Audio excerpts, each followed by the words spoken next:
안녕하세요. 저는 서울대학교 의과학과 생화학교실 배상수 교수님 연구실에서 박사과정 중에 있는 이석훈입니다. 최근 크리스퍼 유전자 가위에 관한 연구를 논문으로 게재하게 되어서 간단하게 소개해 드리려 합니다. 본 연구는 현재 진 에디팅 분야에서 아주 핫한 키워드인 크리스퍼 기술이 기대하지 않았던 큰 사이즈의 DNA 딜리션을 유도한다는 내용입니다. 저는 공동 일저자로 본 연구를 진행을 했고요. 조만간 Nature Biomedical Engineering에 곧 게재될 예정입니다. 먼저 간단하게 인트로덕션을 좀 하자면 우리 생명체의 기본 단위인 세포는 DNA, RNA, 그리고 단백질로 이어지는 과정을 통해 운영됩니다. 크리스파 기술은 기본적으로 가장 근간이 되는 DNA를 마음대로 편집할 수 있는 기술입니다. 왼쪽에 보시는 것처럼 주황색 sRNA, 가이드 RNA가 초록색 Cas9 단백질을 원하는 타겟 DNA에 이렇게 가이드를 해주고 보시는 것처럼 타겟 DNA가 활짝 열리게 되면 Cas9 단백질이 타겟 DNA의 위쪽, 아래쪽, 양쪽 가닥을 잘라주게 됩니다. 생각보다 크리스퍼를 이용한 진 에디팅 기술은 굉장히 많이 고도화되어 있습니다. Cas9을 이용하면 앞에 말씀드린 것처럼 DNA를 절단을 할 수도 있는데요. 절단된 DNA는 세포 입장에선 굉장히 응급한 상황입니다. 그래서 세포의 자체적인 DNA 리페어 패스웨이에 의해서 대부분 아주 작은 DNA 인서션, 딜리션이 랜덤하게 포함되는 형태로 리페어가 됩니다. 하지만 DNA의 이중 가닥을 모두 절단을 내는 그런 행위는 세포에게 너무 톡식하고 그리고 에디팅 결과를 유저가 뭐 마음대로 컨트롤하지 못한다는 아주 치명적인 단점이 있습니다. 이를 극복하기 위해서 CRISPR-Cas9을 이제 이용을 하기는 하지만 아래쪽 가닥만 이제 자르는 형태로 바꾼 다음에 Cas9에 디아미네이즈라는 단백질을 달아서 가운데 보시는 것처럼 위쪽 가닥에 있는 그 싱글 스트랜드로 열린 위쪽 가닥에 있는 A를 G로 혹은 C를 T로 바꿀 수 있는 베이스 에디터 컨셉이 이제 개발되었습니다. 하지만 베이스 에디터는 그 염기의 치환만 가능한 진 에디팅 툴이기 때문에 에디팅 스콥이 좀 좁죠. 그렇기 때문에 이후에 오른쪽 보시는 것과 같이 작은 사이즈의 DNA insertion, deletion, substitution이 모두 가능한 프라임 에디터가 개발되었습니다. 오른쪽에 보시는 것처럼 프라임 에디터는 기본적으로 위쪽 가닥만 이제 베이스 에디터와 다르게 위쪽 가닥만 자르는 형태이고요. 그리고 노란색 pegRNA 끝부분에 주황색으로 보이는 원하는 DNA 정보를 담아서 역전사 효소를 통해 이 역전사를 시킵니다. 그렇게 되면 그 기존에 있던 DNA 스트랜드와 이제 주황색으로 표시된 원하는 DNA 정보가 이제 경쟁을 이제 한 다음에 원하는 DNA 정보가 삽입되는 그런 형태입니다. 이렇게 베이스 에디터, 프라임 에디터와 같은 비교적 안전한 에디팅 툴들이 개발됨과 동시에 Cas9으로 이 DNA 이중 가닥을 모두 절단낼 경우 어떤 문제가 생기는지 차례차례 보고되어 왔습니다. 크게 요약을 하자면 먼저 절단 부위를 기점으로 매우 큰 large DNA 딜리션이 생기기도 하고요. 그리고 오른쪽에 보이는 것처럼 염색체 두 곳이 동시에 절단이 될 경우에는 염색체끼리 트랜슬로케이션이 되기도 하고 혹은 아래쪽에 보이는 것처럼 DNA가 미처 리페어가 되기 전에 분열을 해버리면 이제 왼쪽 아래 보시는 것처럼 염색체가 일부 손실이 되는 그 딸세포가 생기는 그런 현상도 보고되어 왔습니다. 사실 이런 패턴은 굉장히 큰 사이즈의 뮤테이션이기 때문에 일반적인 그 targeted deep sequencing으로는 그동안 발견이 되지 못했었고, 정량하기가 여전히 매우 어렵습니다. 그렇기 때문에 본 연구에서는 두 가지 목표를 가지고 진행이 되었습니다. 첫 번째로는 Cas9으로 DNA large deletion이 생길 때 이제 DNA repair pathway가 상당히 다양한데 어떤 pathway로 이런 DNA large deletion이 생기는지가 궁금했고 두 번째로는 한쪽 가닥만 자르는 베이스 에디터, 프라임 에디터의 경우에 large DNA deletion이 이제 생기는지 안 생기는지가 2차적으로 궁금했습니다. 먼저 그 앞서 말씀드린 대로 이런 그 큰 사이즈의 large deletion을 정량하는 것은 쉽지가 않기 때문에 저희 연구실에서는 크리스퍼에 의한 작은 뮤테이션과 large deletion을 동시에 정량을 할 수 있는 방법을 고안했습니다. 이제 대략적인 스킴인데요. 간략하게 말씀을 드리자면 크리스퍼를 처리한 지노믹 DNA를 이제 뽑습니다. 그 안에는 이제 스몰 뮤테이션도 있을 것이고 이제 그 큰 사이즈의 large DNA 딜리션도 있겠죠. 그래서 이 지노믹 DNA를 전부 다 그 크리스퍼로 타겟한 근처 한 10kb 베이스 페어 정도 긴 PCR을 떠서 앰플리콘을 만든 다음에 그 앰플리콘을 전부 다 300 베이스 페어로 조각을 낸 다음 그리고 그 300 베이스 페어 조각을 NGS로 다 읽고 그거를 레퍼런스에 얼라인을 하는 방식으로 이제 정량을 하게 됩니다. 이런 방식을 통하면 이제 그 작은 사이즈의 스몰 뮤테이션과 large 딜리션이 이제 동시에 정량이 가능한 그런 스팀인 것이죠. 이런 전략을 바탕으로 Cas9으로 DNA의 이중가닥 절단을 일으켰을 때 다음과 같이 다양한 셀라인에서 랜덤한 small insertion deletion 그리고 large DNA deletion이 발생하는 것을 확인했습니다. 이 오렌지색 그 포션이 large deletion frequency입니다. 그래서 모든 셀라인, 모든 가이드 RNA에서 항상 그 large DNA deletion이 이제 생긴다는 것을 확인을 했고요. 특히 프라이머리 T셀에서도 높은 large deletion이 생기는 것을 확인을 했는데요. CAR-T 엔지니어링에 사용하는 TRAC, PD-1 진을 낙아웃하는 가이드 RNA를 사용을 했을 때 보시는 것처럼 프라이머리 T셀에서 주황색 비율과 같이 large deletion이 생기는 것을 확인했습니다. 이제 large deletion이 어떤 메커니즘으로 생기는지를 알아보기 위해서 DNA의 이중 가닥이 절단 났을 때 관여가 되는 800개가량의 유전자를 낙다운할 수 있는 가이드 RNA 라이브러리를 가지고 이제 CRISPR 라이브러리 실험을 진행했습니다.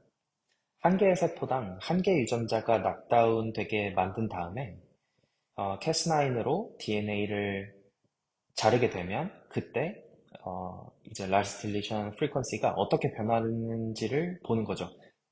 그렇게 되면 어떤 유전자가 이제 낙다운이 됐을 때 large deletion frequency가 뭐 높아지는지 이제 줄어드는지를 통해서 이제 어떤 유전자가 그 large deletion 생성에 영향을 주는지를 알 수 있겠습니다. 어, 라이브러리 실험 결과를 보면 그 왼쪽에 보시는 박스 플롯인데요. TMEJ pathway랑 end resection 관련 유전자의 발현이 억제됐을 때 large deletion 비율이 줄어드는 것을 확인을 했습니다. 이 말은 DNA가 잘렸을 때 가장 오른쪽에 보이시는 핑크색 경로에 해당하는 end resection, TMEJ pathway를 통해서 이제 그 DNA 이중 가닥 절단이 리페어가 되게 되면 라지 딜리션이 이제 결국 생긴다라는 말인 거죠. 그렇기 때문에 이 라지 DNA 딜리션은 핑크색 경로를 따라서 생성이 된다라는 결과를 도출을 할 수가 있었습니다. 라지 딜리션을 만들어내는 패스웨이를 이제 알아냈기 때문에 이 패스웨이를 막으면 라지 딜리션을 좀 덜 생기게 할 수 있는지를 확인을 해봤습니다. 오른쪽과 같이 end recession 그리고 TMEJ pathway를 그 케미컬로 이니비션을 하게 되면 small insertion deletion은 유지가 되고 large DNA deletion만 줄어드는 결과를 이제 확인을 할 수가 있었습니다. 그 다음으로는 DNA의 한쪽 가닥만 자르는 비교적 안전한 베이스 에디터에 의해서 라지 DNA 딜리션이 생기는지 확인해 보려고 했습니다. 먼저 베이스 에디터는 트랜시션 베이스 에디터가 있고 트랜스버전 베이스 에디터가 있습니다. 이제 각각 초록색과 빨간색 그 흐름을 따라서 그 리페어가 되게 되는데요. 이제 기본적으로 사이토신 베이스 에디터의 경우에는 그 디아미네이즈에 의해서 사이토신이 유라실로 바뀌게 됩니다. 이걸 가만히 두면 세포 입장에서는 유라실이 DNA에 있기 때문에 이런 유라실을 제거하는 방향으로 베이스 익시전이 일어나게 됩니다. 한마디로 유라실이 이제 떼어져 나간다는 뜻이죠. 이때 이제 그 베이스 에디터의 카스나인 부분이 그 이제 아래쪽 G가 있는 아래쪽 가닥을 잘라주게 되면 한쪽 가닥만 자른다고 했었죠. 그래서 그 아래쪽 가닥을 잘라주게 되면 이제 세포 입장에서는 그 위쪽 가닥을 기반으로 복구하려고 하기 때문에 이 과정에서 원래 사이토신이었던 것이 이제 G로 바뀌게 됩니다. 사실 이 디테일한 메커니즘은 아직 자세하게 밝혀지지 않았습니다. 반대로 유라실을 떼어내는 세포내 작용을 막아주고 그리고 마찬가지로 G가 있는 아래쪽 가닥을 베이스 에디터의 카스나인 부분에 의해서 아래쪽 가닥을 잘라주게 되면 유라실이 있는 위쪽 가닥을 기반으로 세포내 리페어를 하려 하기 때문에 C가 결과적으로는 이제 T로 바뀔 수가 있겠습니다. 그래서 정리를 하면 그 C가 G로 트랜스퍼전 에디팅이 되는 그런 베이스 에디터가 있고요. 그리고 C가 T로 트랜지션 베이스 에디팅이 되는 그런 베이스 에디터가 존재를 한다고 할 수 있겠습니다. 그래서 이러한 트랜지션, 트랜스퍼전 베이스 에디터들을 그 사이토신 그 베이스 에디터 CBE 그리고 아데닌 베이스 에디터 해서 ABE 이 두 가지 버전 다 트랜지션 트랜스퍼전 베이스 에디터가 두 가지 다 존재를 하는데 이 모든 경우의 수를 적당히 잘 섞어서 라지 DNA 딜리션이 생기는지를 확인해 봤습니다. 놀랍게도 모든 베이스 에디터에서 라지 딜리션이 생기는 것을 확인을 했고요. 특히 트랜스퍼전 베이스 에디터에서 라지 딜리션이 생기는 것을 확인했습니다. 그 이유를 살펴보자면 이제 C가 유라실로 바뀌고 혹은 AB의 경우에는 A가 이노신으로 바뀌게 되는데 이때 그 유라실과 이노신이 세포 내 리페어 기작으로 인해서 이제 제거가 되게 됩니다. 이때 순간적으로 위쪽 가닥이 끊기게 되는 거죠. 그와 동시에 이제 베이스 에디터의 카스에 의해서 아래쪽 가닥이 잘리게 되면 아주 잠깐 DNA 그 이중 가닥 절단이 발생을 할 수 있는 것이죠. 이 때문에 트랜스퍼전 베이스 에디터가 트랜지션 베이스 에디터에 비해서 DSB를 그러니까 DNA 더블 스트랜드 브레이크이거든요. 그래서 DSB를 이제 만들어낼 수 있는 찬스가 높아지고 이렇기 때문에 라지 딜리션을 많이 만들어낸다고 해석할 수 있겠습니다.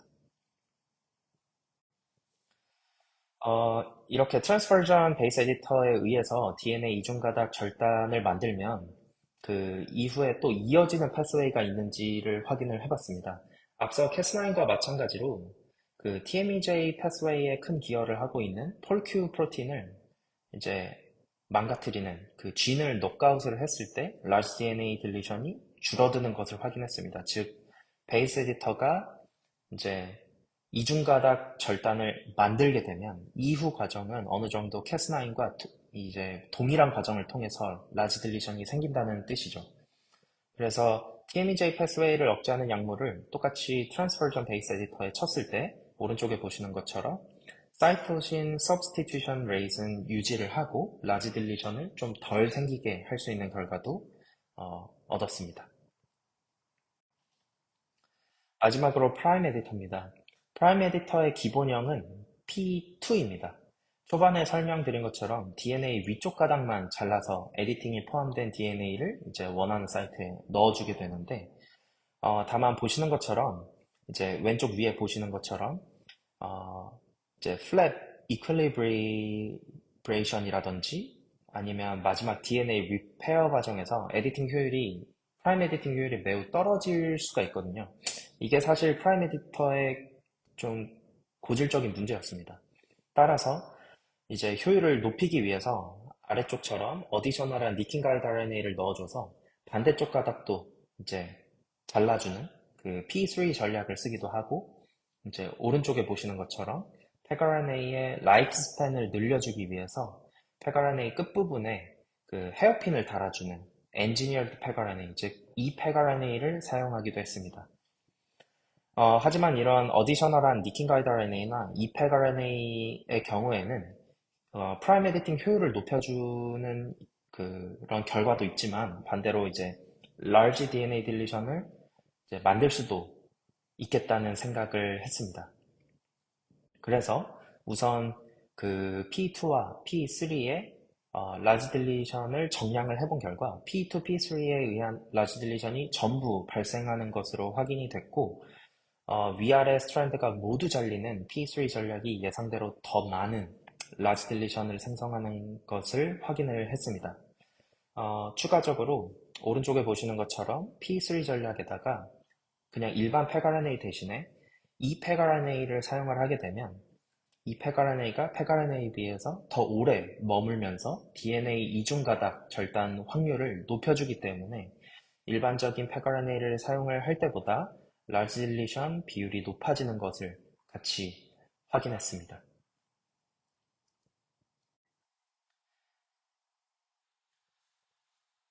P3 전략으로 DNA 이중 가닥 절단이 일어난 이후의 상황에 대해서는 Cas9 베이스 에디터와 마찬가지로 TMEJ 패스웨이를 통해 라지 딜리션이 생성되는 것을 확인을 했습니다.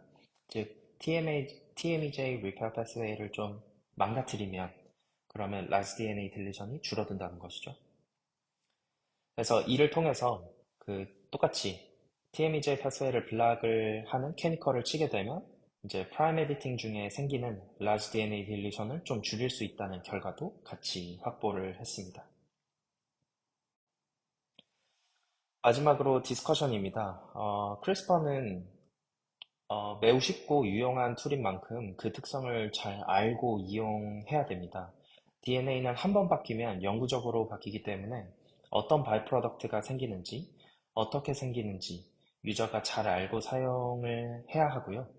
그래야 이제 실험실 단위에서 혹은 실제 유전성 난치 환자에게 이런 크리스퍼 기술을 적용을 할 때 예상치 못한 문제가 없을 겁니다.